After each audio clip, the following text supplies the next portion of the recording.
Jason Smith, Republican from Missouri, joins me now. Hunter is flying around the world with his dad and doing business deals. You're investigating.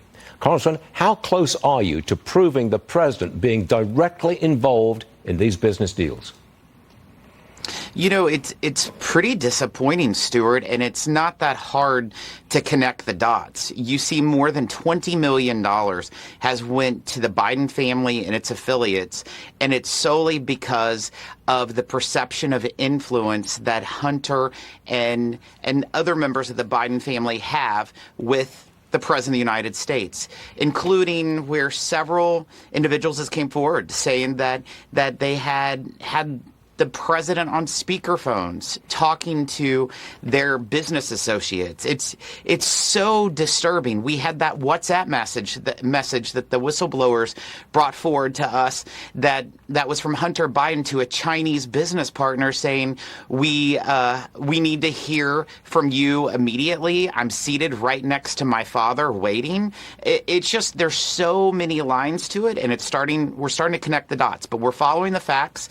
And it's going to lead to something that may not be the most fitting for the President of the United States. The FBI and a couple of IRS agents, I believe, are going to be subpoenaed.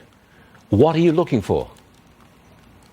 Absolutely. We've subpoenaed 2 IRS agents and 2 members of the FBI, and it's all based around an October 7th, 2022 meeting where our IRS whistleblower said that at that moment, the prosecutor in the case, Mr. David Weiss, who's now the special counsel named by the Attorney General of the United States, said that he was denied the ability to bring charges in California and to bring charges in Washington, D.C., and also denied special counsel access. Well, now you have Mr. Weiss saying something differently. You have the Attorney General of the United States who's testified before Congress saying something differently. And these other individuals that we have subpoenaed were in the room. We want to hear from them. But unfortunately, the Biden administration has been stonewalling us and preventing them from coming before Congress. But let me tell you, Jim Jordan and myself are not going to slow down. We will have them come before Congress. That's why we issued the subpoenas on Monday. Quickly, Congressman, let's get back to the debate. Mike Pence promised to bring back Trump-era tax cuts if elected. Watch this real fast, please. Roll tape.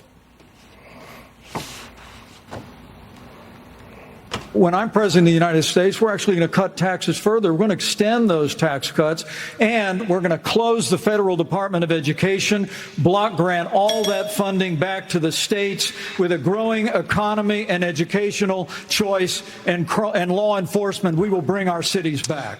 Congressman, you are the powerful chair of the House Ways and Means Committee. You control the purse strings. I understand that you want to cut spending, that's a must to you. Can you tell us what spending you would cut?